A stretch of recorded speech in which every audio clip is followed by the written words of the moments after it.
Hello, everyone, and welcome to the Don't Risk It podcast presented by VFIS Client Risk Solutions. This program focuses on the exposures our clients frequently encounter and discusses some potential solutions to help reduce these exposures. I'm your host, Chris Rogers with VFIS Client Risk Solutions, and today we're talking about the origins of the Don't Risk It podcast.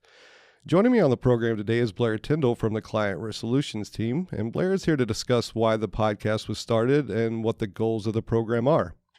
Blair, it's a pleasure to have you on the program today. How you doing? Doing great, Chris. Hope you are. Doing well. So you came to me with the idea for the podcast. Where did that originate from? Well, it just over a lot of time it originated with me. I listen to a lot of podcasts. I listen to a lot of different types of podcasts. And I just found that they were very interesting and very informative because we spend a lot of time on the road. So I was able to, glean a lot of information from them. And I started thinking that we probably needed a new way to communicate with our customers. We had been kind of using the same medium, if you will, medium to communicate with them as far as email and internet. So I decided we should give something new a try, and you and I talked about it and kind of came up with a game plan from there. And it spurred an interest in me because I got to bring a hobby that I had from going back to my childhood, that I played music and recorded music, and I actually had some gear at home that we could record, and so it piqued my interest because, again, I got to do something that I always thought of as a hobby, and then I got to bring it at my professional endeavor. So, and then we was at Montgomery County Hospital District where we kind of got to see their setup, and it gave us some ideas on how we could do that. Yeah, that's correct. So as I used to, be the representative for Texas, just a little, maybe a year or so before you came on board, and so we had both been to that same customer, and they were using a podcast for their EMS system, and we talked to them, kind of saw what ideas they were doing, got some success stories from them, some failures that they had done. So we learned a lot of that on the upfront, and then you and I put together a kind of a proposal and took it to our supervisor, and I'll let you jump in here, Chris, and talk about. It wasn't without a little bit of resistance to get it rolling. We did bring it to our supervisors, and I think that they probably thought that it was an expensive endeavor just because historically recording was going to a recording studio, paying engineers and whatnot, but just as with everything in technology, it's getting smaller and more accessible to everyone. And so while there was a little bit of hesitation at first, they're great managers, and they said, while we might not understand it right now, go to a conference room, create a pilot, and let us hear it. And so that's what we did. And the first one was on stereo cab, and I think it was. If you listen to it now, it sounds very raw and green, in my opinion. But it does. Everything has to start somewhere. But it was good enough for them and other people in our organization to see that it was a positive thing that could be used, because there's 5 generations in the workforce now, and we all have different mechanisms of learning. Historically, it was video or it was reading. But there's younger people in the workforce now, and they use podcasts a lot for entertainment. Ours isn't an entertainment podcast. It's definitely more of an informative podcast, but it's a way to get some subjects in their ear that if they want to learn more about, they can go to our website, or they can go to our training platform. It's really just a way. I mean, our push was to get, from a risk management standpoint for VFIS, our push was to get more information on safety, risk management, loss control, whatever you want the buzzword to be, to get more information in front of our customers. That's always our push. It's always our goal to get as much resource information as we can in front of the customer. There's very few people in today's environment that do not have a cell phone. So that's the way a lot of people are receiving their news. I read a recent statistic just a few months ago that 45% of Americans receive their news now from an online source or from a podcast. So traditional media is changing in all regards, and I think we got to be in front of that and be able to kind of meet our customers where they are. As well as a lot of the customers that we're trying to meet now in our fire and EMS organizations may be mid-level supervisors. They may be, just managers in the organization, but, the progression of things has always been that those people rise to the top. So if we can capture the attention of somebody that's in middle management today, eventually they're going to be the head of that organization. So it does kind of give us a leg up, to be able to communicate with those folks on an ongoing basis. So what are some of the, the highlights that you have, that you felt as far as that you've learned from it, or some of the episodes that you felt, were just things that we didn't have before? And because we obviously have things that talk about backing, rollover prevention, things like that are standard, resources that we have as far as safety. But what were some of the things that you learned, the episodes that were kind of outside of that wheelhouse? Yeah, that's been the neat part about this is, once we kind of covered all of the baseline information that we already have risk bulletins and communiques on and have resources on our website, we were able to step outside the box and talk about things like bringing special guests on. That's been exciting to me is bringing experts in, or bringing our customers in and letting them be a part of the process of how we do this podcast. For example, we had EMS fatigue. It's been a big industry topic. We had a customer come in and do that podcast for us. So it's allowed us to go kind of off of the beaten path with topics that we generally don't talk about, because we get focused in sometimes on a specific topic and we just spend a lot of time on it. So we've been able to pull in some additional guests. The exciting thing for me on a personal and professional level with this podcast thing has been the response that we've had. I mean, we're up, close to 20,000 downloads now, and I just can't believe that it's been that successful.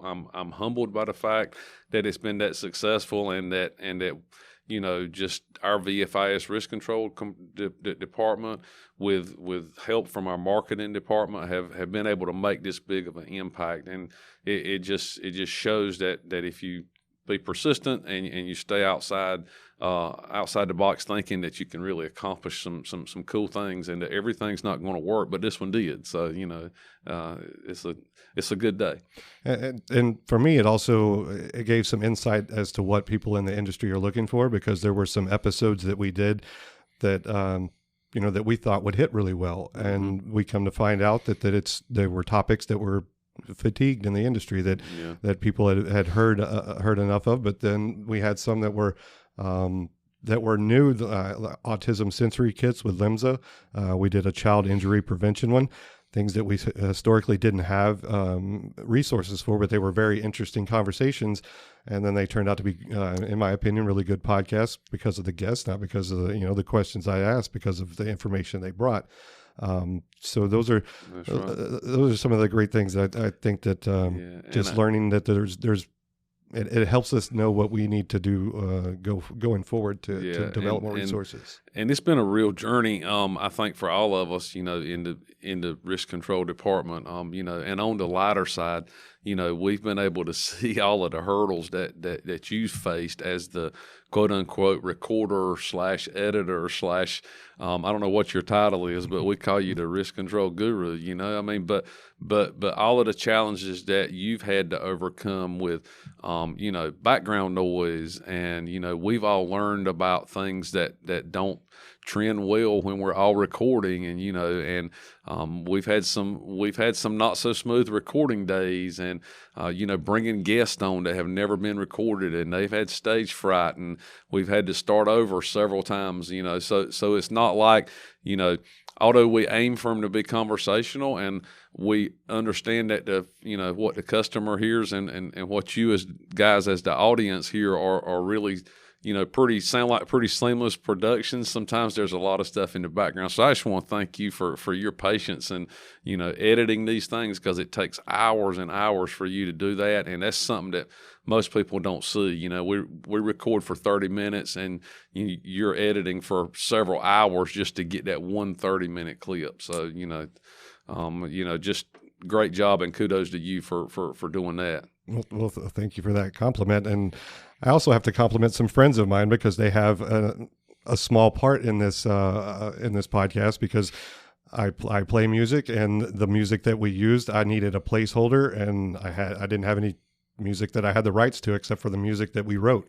So we used that as the song. So that song is the most anybody's ever heard of a song that I've been a part of writing, and it's because of using it through a work capacity. So I it wasn't ego driven, but it somehow it ended up working, and we got to keep it. So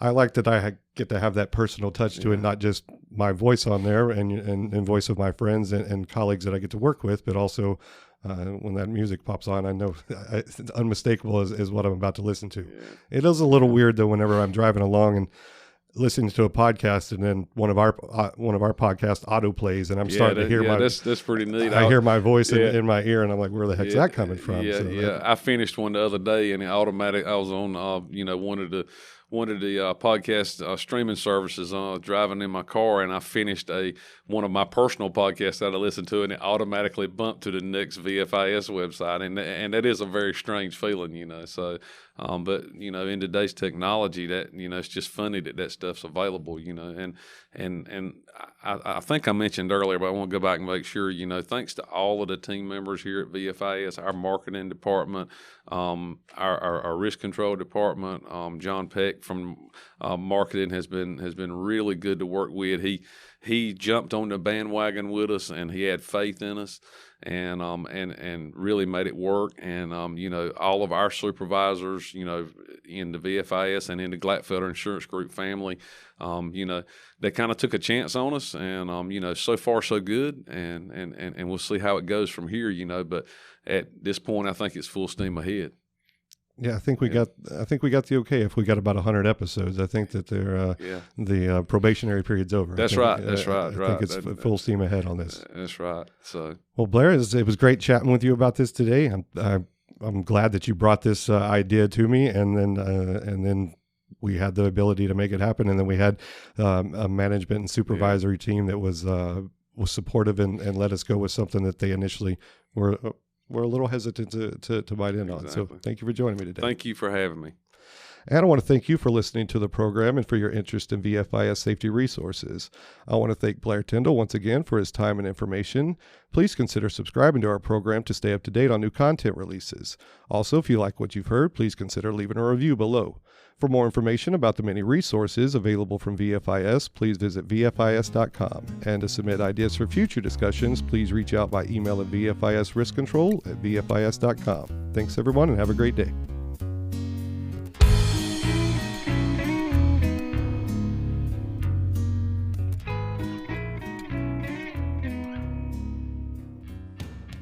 The views, information, or opinions expressed during this program are solely those of the individuals involved and do not necessarily represent those of Glatfelder Insurance Group, VFIS, and its employees.